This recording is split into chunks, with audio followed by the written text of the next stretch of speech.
Salut à tous, c'est Hariku et bienvenue pour une nouvelle vidéo high-tech. Aujourd'hui on se retrouve sur le config Omatic de toph1.com afin de vous présenter une configuration gamer que j'ai réalisée pour la modique somme de 571 €. Donc c'est vraiment une très belle configuration qui pourra tourner les derniers jeux du moment dans de bonnes conditions, voire même d'excellentes conditions. C'est vraiment une configuration que je vous conseille pour les périodes de fin d'année, étant donné que ces composants seront même en promotion sur certaines pièces. Donc c'est vraiment une configuration qui est vraiment très bien adaptée pour les gamers, qui est pas beaucoup chère et qui vraiment pourra vraiment vous satisfaire dans l'ensemble des cas sur la totalité des jeux. Écoutez, c'est parti, on va commencer tout de suite par le premier composant qui est le processeur. Donc j'ai choisi un Intel Core i3 6100, donc c'est un processeur qui est cadencé à 3,7 GHz, qui a la particularité d'être compatible avec la nouvelle mémoire vive qui est la DDR4. Donc c'est vraiment un très bon processeur, il y a vraiment de très bons avis comme vous pouvez le voir avec 27 avis et au total toutes les étoiles sont jaunes, c'est vraiment un bon produit.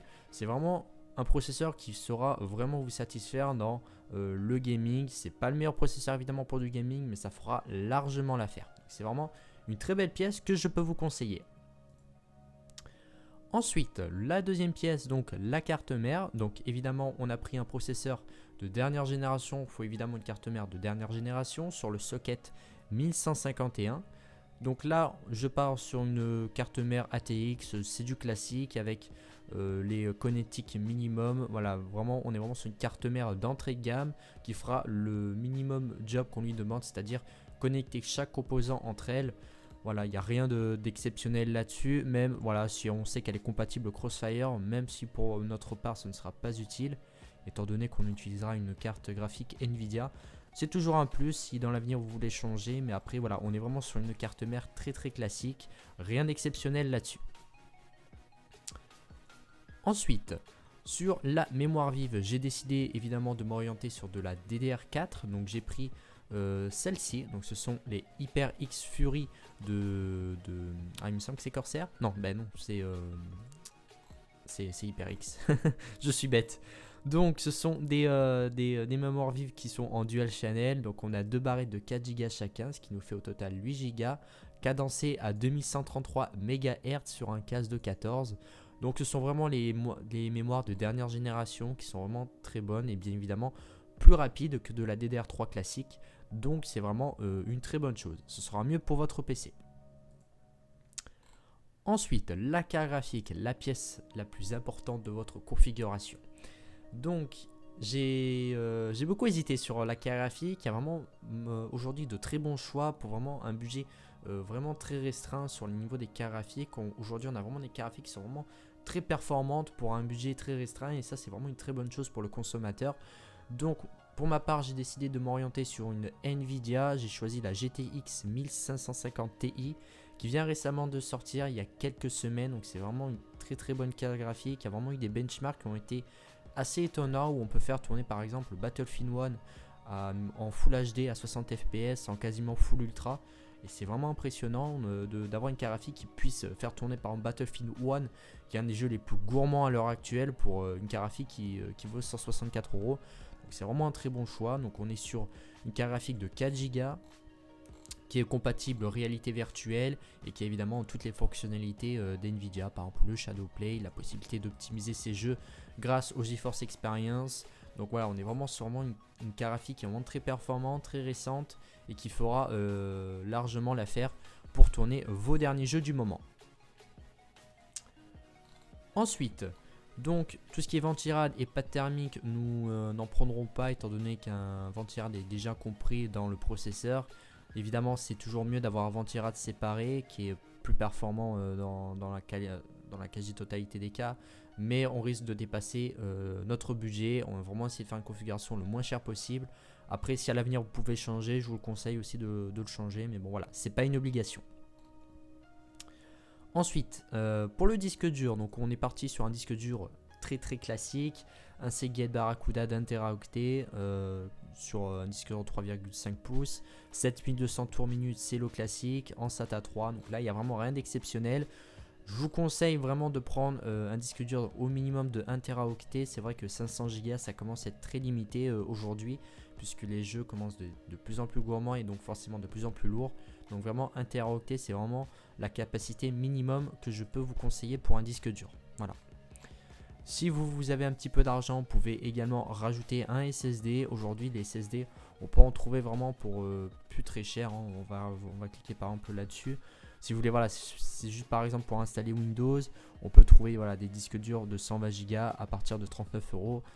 C'est largement suffisant. Voilà, après c'est une question de goût, d'habitude. C'est en aucun cas une obligation d'avoir un SSD. C'est vraiment un côté confort. Ensuite, tout ce qui est graveur, lecteur de carte, on n'aura pas besoin. On va passer par le boîtier. Alors le boîtier, c'est un petit peu le composant où on se fait un petit peu plaisir. Voilà, c'est vraiment le côté esthétique de notre configuration. Donc pour ma part, j'ai vraiment pris un boîtier d'entrée de gamme, un boîtier qui fait largement l'affaire. On fait ce qu'on lui demande, c'est-à-dire attacher nos composants entre eux. Voilà, rien d'exceptionnel là-dessus. Il n'y a pas de réelles caractéristiques à avoir sur un boîtier, peut-être mis à part le format de la carte mère. Donc il faut bien faire attention. Donc nous, pour notre part, on a pris une carte mère ATX. Donc voilà, il faut bien vérifier qu'elle rentre bien dans le boîtier.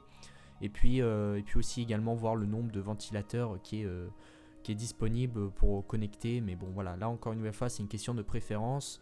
Donc là pour notre part on peut en connecter jusqu'à 3 sur ce boîtier avec un qui est inclus. Donc voilà, après c'est une question d'habitude, une question d'esthétique sur tout le boîtier. Donc voilà, ça dépend vraiment de votre préférence. Pour ma part j'ai pris un boîtier assez sobre, simple, pour 30 euros, voilà, qui fait largement le travail qu'on lui demande. Et enfin, on arrive sur le dernier composant qui est donc l'alimentation. Donc, au niveau d'alimentation, là aussi, inutile de prendre des alimentations comme je vois sur certaines configurations à 700, 800, voire même 1000 watts, c'est totalement inutile. Une alimentation de 430 watts sur cette configuration-là, c'est largement suffisant. En plus, c'est un très bon constructeur, FGA, il y a vraiment de très bons avis là-dessus. C'est une alimentation qui est certifiée 80+, donc c'est toujours un plus de l'avoir. 430 watts. Voilà, c'est largement suffisant pour ce qu'on lui demande. En plus, pour le prix, elle est vraiment très intéressante cette alimentation-là. Donc voilà, rien à rajouter là-dessus. C'est vraiment une très bonne alimentation qui fera largement le job qu'on lui demande.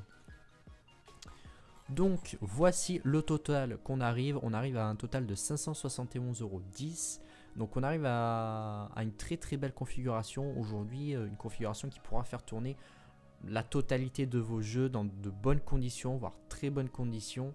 Ça fait plaisir d'ailleurs de pouvoir faire des configurations aussi peu chères et avoir des configurations aussi performantes. Là on a vraiment fait une configuration qui peut durer un maximum dans le temps possible avec des composants qui sont sortis il y a très peu de temps. Je prends l'exemple du i3 6100 qui est sorti il y a moins d'1 an. La DDR4 aussi, ça commence à être répandu depuis très peu de temps. Et également la GTX 650 Ti qui est sortie il y a quelques semaines de ça.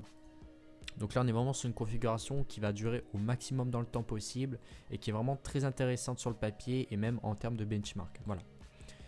Écoutez, on arrive à la fin de cette vidéo. Petite précision aussi sur la configuration, ni le montage ni Windows n'est inclus. Ce sera donc à vous de monter votre PC. Si vous n'avez jamais monté de votre PC, je vous invite soit à regarder des vidéos sur YouTube où il y a plein de youtubeurs qui font des configurations de montage de PC qui vous expliquent étape par étape comment monter son PC proprement. Il n'y a rien de compliqué là-dessus. C'est vraiment très simple. Je pense que même un débutant peut le faire amplement. Et si vous avez un petit peu peur de casser vos pièces et de faire des bêtises, il existe une option que Topachat propose, c'est l'option de montage qui permet tout simplement de monter le PC à votre place qui coûte 39 €. Je pense que c'est une somme qu'on peut se passer. On peut rajouter 30 € en plus pour avoir également l'installation de Windows. Voilà. Windows aussi, c'est vraiment quelque chose d'assez simple aujourd'hui à trouver sur internet et à installer. Il n'y a rien de bien sorcier là-dessus. Écoutez, on arrive à la fin de cette vidéo. En tout cas, j'espère que cette configuration vous a plu. N'hésitez pas à laisser dans l'espace commentaire si vous avez déjà eu l'occasion de tester cette config ou même certains composants. Je serais curieux de voir votre avis. De laisser un petit pouce bleu si ce type de vidéo vous intéresse et si vous voulez voir d'autres configs pour d'autres budgets différents sur Config-O-Matic. Et pourquoi pas de t'abonner à la chaîne YouTube Tech Hariku afin de suivre mes prochaines vidéos high-tech. Écoutez, moi je vous dis à la prochaine pour une prochaine vidéo. C'était Hariku. Allez, ciao tout le monde.